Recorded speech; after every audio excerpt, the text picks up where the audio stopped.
എൻ്റെ പേര് കൃതിക. ഞാൻ 3 ഇയേഴ്സായിട്ട് ജർമ്മൻ ഫാക്കൽറ്റി ആയിട്ട് വർക്ക് ചെയ്യുന്നു. A1 മുതൽ B2 വരെ എത്ര ലെവലാണ് സ്റ്റുഡൻസിനെ കൂടുതൽ സ്ട്രഗിൾ ചെയ്യിക്കുന്നത്? ഏതൊക്കെയാണത്? ഓക്കെ, നമ്മുടെ ഈ ജർമ്മൻ ലാംഗ്വേജ് എന്ന് പറയുമ്പോൾ നമുക്ക് മൊത്തം ഒരു 6 ലെവലാണ് വരുന്നത്. A1 to C2 ഇങ്ങനെ 6 ലെവലാണ് വരുന്നത്. പക്ഷേ ജർമ്മനിയിലേക്ക് പോകുന്ന മിക്ക സ്റ്റുഡൻസിനും ആവശ്യം വരുന്നത് B2 ലെവലാണ് വരുന്നത്. ഇതിൽ ഏറ്റവും ടഫസ്റ്റ് നമുക്കങ്ങനെ പറയാൻ പറ്റില്ല. A1 ആണ് നമുക്ക് എന്താണ് ഒരു ലാംഗ്വേജിൻ്റെ ബേസ്. നമ്മൾ ഇത്രയും ദിവസം പഠിച്ചു വന്ന ലാംഗ്വേജ് ഒരു ഇംഗ്ലീഷ് അല്ലെങ്കിൽ നമ്മൾ മലയാളമായിരിക്കും പഠിച്ചു വന്നത്. പെട്ടെന്ന് നമ്മൾ ഈ ജർമ്മനിലോട്ട് പോകുമ്പം നമുക്ക് അതിൻ്റേതായ ബുദ്ധിമുട്ട് A1 ലെവൽ അല്ലെങ്കിൽ ഈ തുടക്കത്തിലുള്ള ഈ ലെവലിൽ നമുക്ക് എന്തായാലും ഉണ്ടാകാറുണ്ട്, അത് ബേസ് ആയതുകൊണ്ട്. അപ്പം ഈ A1 ഈ ലെവൽ നമുക്ക് നല്ലപോലെ മനസ്സിലാകുവാണെങ്കിൽ A2 നമുക്ക് അത്ര ബുദ്ധിമുട്ട് വരത്തില്ല. A2 നമ്മൾ കുറച്ചും കൂടെ കണക്റ്റേഴ്സ്, കുറച്ചും കൂടെ ഒരു ഹയസ്റ്റ് ലെവലായിട്ടുള്ള കാര്യങ്ങളായിരിക്കും നമ്മൾ പഠിക്കുന്നത്. A1 നമ്മൾ പ്രോപ്പറായിട്ട് പഠിക്കുവാണെങ്കിൽ A2 നമുക്ക് അത്ര ബുദ്ധിമുട്ട് വരില്ല. പിന്നെ B1 B2 കുറച്ചും കൂടി കോംപ്ലക്സ് ആയിട്ടുള്ള ഗ്രാമാറ്റിക് ടോപ്പിക്സ് അല്ലെങ്കിൽ ഗ്രാമർ ടോപ്പിക്സ് ആയിരിക്കും നമ്മൾ പഠിക്കുന്നത്. B1 B2 ലെവലുകളാണ് നമുക്ക് കുറച്ചും കൂടെ പ്രയാസമുള്ള അല്ലെങ്കിൽ കുറച്ചും കൂടെ ടഫ് ആയിട്ടുള്ള ഗ്രാമാറ്റിക് ടോപ്പിക്സ് വരുന്നത്. അപ്പോൾ നമുക്കതൊന്ന് മനസ്സിലാകണമെങ്കിൽ, നമുക്കത് പ്രോപ്പറായിട്ടൊന്ന് മനസ്സിലാകണമെങ്കിൽ A1 A2ൻ്റെ ബേസ് വേണം. മിക്ക സ്റ്റുഡൻസിനും ഈ B1 B2 വരുന്ന ഗ്രാമാറ്റിക് ടോപ്പിക്സിൻ്റെ റൂള് മറന്നു പോയാലുണ്ട്. നമ്മൾ കുറച്ചും കൂടി കോംപ്ലക്സ് ആയിട്ടുള്ള കണക്റ്റേഴ്സ് പഠിക്കും. അപ്പോൾ അതിൻ്റെ വെർബ് പൊസിഷൻ എങ്ങനെയാണ്, ഇതൊക്കെ മറന്നു പോകലുണ്ട്. അപ്പോൾ നമ്മൾ പ്രോപ്പറായിട്ട് പ്രാക്ടീസ് ചെയ്യുവാണെങ്കിൽ നമുക്ക് ഇത് കുറച്ചും കൂടി നന്നായിട്ട് പഠിക്കാൻ പറ്റും. എൻ്റെ ഒരു അഭിപ്രായം വെച്ച് ലാംഗ്വേജിൻ്റെ ബേസ് ഈ A1 A2 ലെവലുകളാണ്. അപ്പോൾ ഇതിൽ കുറച്ചും കൂടെ കോൺസെൻട്രേറ്റ് ചെയ്യുവാണെങ്കിൽ പിന്നെയുള്ള ലെവൽ നിങ്ങൾക്ക് കുറച്ചും കൂടെ എളുപ്പമായിരിക്കും. ഈ ജർമ്മൻ പഠിക്കുമ്പോൾ സ്റ്റുഡൻസ് വരുത്താറുള്ള ഏറ്റവും കോമൺ ആയിട്ടുള്ള മിസ്റ്റേക്സ് എന്തൊക്കെയായിരിക്കും?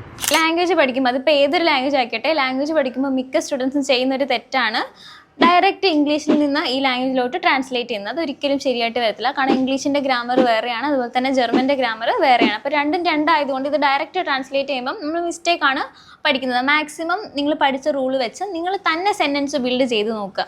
അതായിരിക്കും ഏറ്റവും നല്ലത്. പിന്നെ അടുത്ത മിസ്റ്റേക്ക് എന്ന് പറയുന്നത് ജസ്റ്റ് വേർഡ്സ് മാത്രം കാണാതെ പഠിക്കുക. നമുക്ക് വേർഡ്സ് ഇമ്പോർട്ടൻ്റ് ആണ് അല്ലെന്നല്ല പറയുന്നത്, പക്ഷേ ജസ്റ്റ് അത് കാണാതെ പഠിച്ചുകൊണ്ട് നമുക്ക് വലിയ പ്രയോജനം ഉണ്ടാകാൻ പോകുന്നില്ല. നമ്മൾ പെട്ടെന്നത് മറന്നു പോവുകയാണ് ചെയ്യുന്നത്. അപ്പോൾ നമ്മുടെ അത് ഡെയിലി ലൈഫിൽ അത് യൂസ് ചെയ്യാൻ നോക്കുക.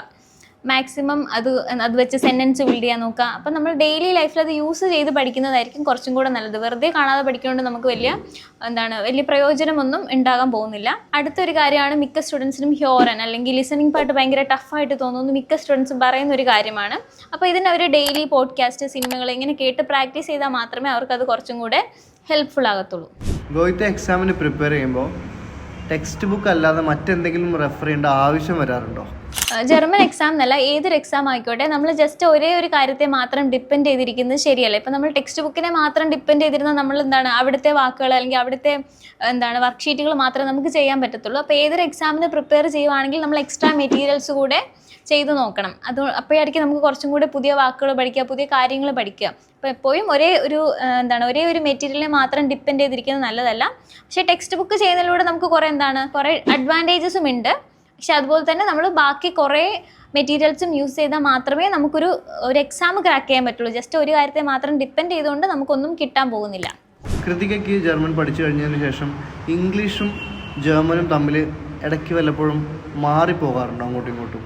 ജർമ്മനിലെ ആൽഫബറ്റ്സ് വരുന്നതും ഇംഗ്ലീഷ് പോലെ തന്നെയാണ്, പക്ഷെ നമ്മളത് വായിക്കുന്നതിൽ വ്യത്യാസമുണ്ട്. അതായത് പ്രൊനൗൺസിയേഷനിൽ വ്യത്യാസമുണ്ട്. ഇപ്പോൾ ജർമ്മൻ പഠിച്ച് ഇത്രയും വർഷമായ സ്ഥിതിക്ക് എനിക്ക് തന്നെ പലപ്പോഴും ഇംഗ്ലീഷ് നമ്മൾ എന്തെങ്കിലും വായിക്കുമ്പോഴോ അല്ലെങ്കിൽ പെട്ടെന്ന് നമുക്ക് ഇംഗ്ലീഷിൽ ഒരു സെൻറ്റൻസ് ഫ്രെയിം ചെയ്യാൻ പറഞ്ഞാൽ എനിക്കിപ്പം ഒരു ബുദ്ധിമുട്ടുണ്ട്. അപ്പോൾ അത് മിക്ക സ്റ്റുഡൻസിനും വരുന്നൊരു ബുദ്ധിമുട്ട് തന്നെയാണ്. ജർമ്മൻ നമ്മളൊരു അത്യാവശ്യം പഠിച്ചു കഴിഞ്ഞിട്ട് ഇംഗ്ലീഷിൽ അതിൻ്റേതായ ഒരു ബുദ്ധിമുട്ട് തോന്നലുണ്ട്. നമ്മൾ ചിലപ്പോൾ പറയുന്ന കാര്യങ്ങളായിക്കോട്ടെ, നമുക്ക് സെൻറ്റൻസ് ചെയ്ത് നമുക്ക് പെട്ടെന്ന് ജർമ്മൻ ആയിരിക്കും അല്ലെങ്കിൽ ജർമ്മൻ വാക്കുകളായിരിക്കും നമ്മുടെ മനസ്സിലെത്തുന്നത് ഇംഗ്ലീഷിനെക്കാട്ടിലും.